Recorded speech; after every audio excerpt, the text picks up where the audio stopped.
Hello everybody and welcome to today's review of the Super Mario Bros. Movie. It is the new film brought to you by Illumination, the same studio that brought you Despicable Me, and it stars Chris Pratt, Anya Taylor-Joy, Jack Black, Charlie Day, Keegan-Michael and Seth Rogen. The film is an adaptation of the video game series brought to you by Nintendo and centers on two brothers, Mario and Luigi, two struggling plumbers who find themselves in Mushroom Kingdom. Luigi is then captured by the evil Bowser, and later Mario has to seek the help of Princess Peach, the ruler of Mushroom Kingdom, in order to save his brother and rescue Mushroom Kingdom from the evil fire-breathing turtle. I have a lot of fond memories playing Super Mario Bros. On my Nintendo Entertainment System as a kid. I remember playing it on my parents' old television in the basement, playing it for hours on end until the box overheated and then the game would freeze and then I would have to stop.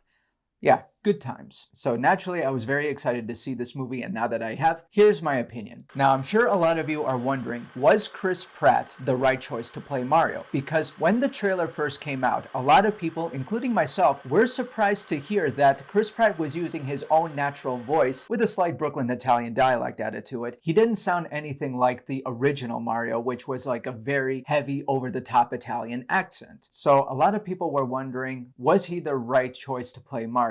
And now that I've seen the film, my answer would be, yeah, he was good. And if it makes you feel any better, he does do the accent briefly in the film. And once I heard both versions in the film, I've come to realize that the filmmakers probably made the right call to use Chris Pratt's natural voice because based on the tone that they were setting up for the film, it felt very appropriate and much more realistic. If they had stuck to the original Mario voice, the film would have sounded silly. And that was not what they were going for. So everybody can relax because Chris Pratt, he is not the issue in this movie. But more on that later. Right now, I gotta say the entire cast was great in this movie. Anya Taylor-Joy as Princess Peach was pretty good. The character itself is pretty badass in this movie. She's not as much of a damsel in distress as we see her in the video games, but trust me, they don't let her off the hook that easily. She is put into a compromising position where it makes it a challenge for her. Charlie Day was excellent as Luigi, as well as Keegan-Michael as Toad. Seth Rogen as Donkey Kong, he was also good, but the standout performance in this movie was definitely Jack Black as Bowser. He was the best. You couldn't even tell that that was him. Although Bowser does have two musical numbers in the movie that makes Jack Black's normal voice creep in a little bit, and then you'd be like, ah yes, there's the guy from School of Rock. So yeah, I have nothing bad to say about this cast. And I'm also extremely happy at how Illumination was able to bring the world of Mario itself to life on the big screen. The animation in this film is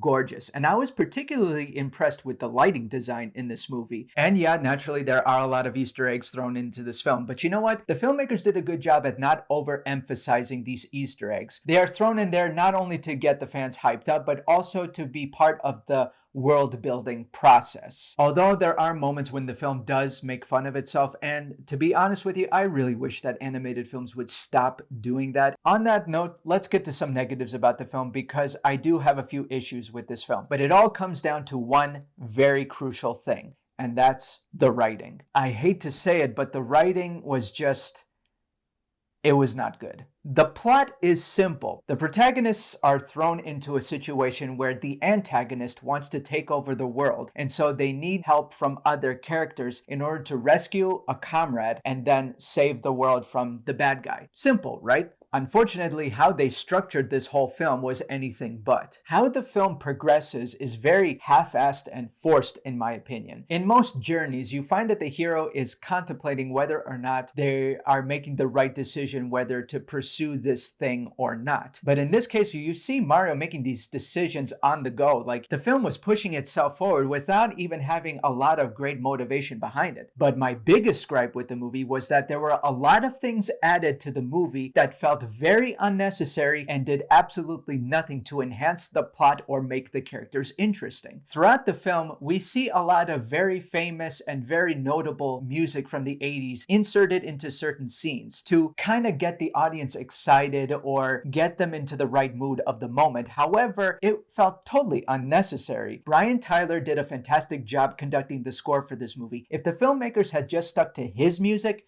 it would have been fine. And by now, I'm sure you've all seen the trailers or at least have seen the posters, so you know that Mario Kart itself is implemented into the movie. And while it was an exciting sequence, at the end of the day, it did not belong in this movie. Because by the time you get to the end of that sequence, you realize that that served absolutely no purpose whatsoever, other than to get the fans hyped up. And the characters are given backstories that are supposed to flesh out these characters and make them more dimensional. However, and this is going to sound very weird, if they had taken the time to make this film a straightforward plot-driven narrative and made the characters less dimensional, this film probably would have been better. I know, that sounds crazy, right? This goes against everything that they teach you in film school, but that is genuinely how I feel. This is Super Mario Brothers we're talking about. The video game itself didn't pride itself on the story, but rather the colorful, vibrant characters and the colorful, vibrant world that they were a part of, which was all recreated very nicely in this film. But then the plot and the characters became overcomplicated with a lot of additional attributes that really felt unnecessary. To use another Mario Kart reference, there are times when I felt like the movie was just on the right track. However, it did hit a lot of bumps along the way, which kind of made it hard for me to enjoy the film as a whole. Not to say that this is a bad film, because it's not. Although you shouldn't walk into this film thinking that you're about to watch a Disney Pixar film, something that is intellectually and emotionally stimulating. But I would say it is exceptionally enjoyable. Kids will love this film, and I think fans will definitely appreciate it for what it is. So if I had to summarize what I thought about this film in a nutshell, I'd say this. Illumination had all the ingredients they needed. They had the cast, they had the technology, they just had a very messy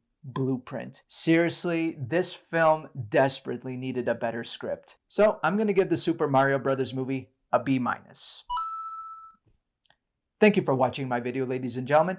If you like this video, be sure to subscribe to my channel, and I hope to see you again next time.